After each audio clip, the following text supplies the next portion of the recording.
want to talk about how to tell a story, which is very hard to do. My biggest memory of E.L. Doctorow, he was very important where I went to college. He came to speak. He had gone there when he was younger.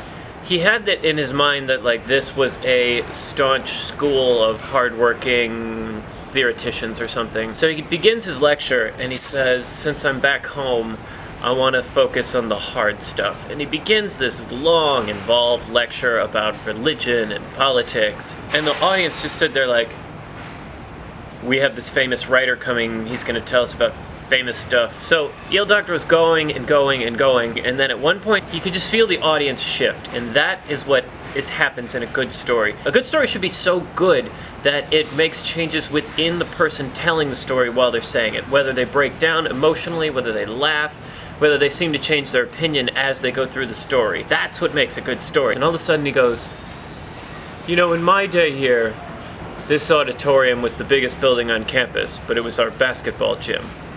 And one time, we had folding chairs set up here so that we could hear the great poet Robert Frost come to speak.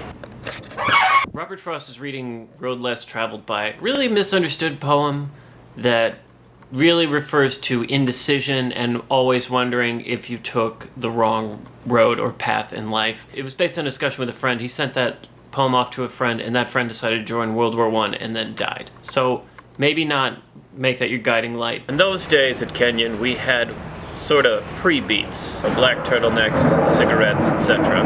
And Robert Frost did The Road Less Traveled By. But the final line in that poem is, I shall be telling this with a sigh, somewhere ages and ages hence, two roads diverged in a wood, and I took the one less traveled by, and that has made all the difference. And at the end of it, one of these pre-beats said to him, Mr. Frost, was that a real poem, or did you just make that up?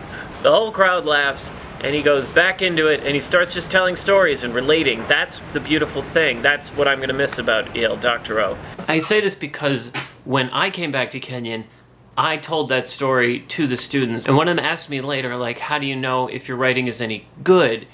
And the thing I had to tell them is, you just won't. You won't know if your story is any good. Just like that guy who got up and said, is that a real poem or did you just make that up? From that E.L. Doctorow lecture, I learned that you are the only one who will ever know whether your story is good or one you've just made up. And that has made all the difference.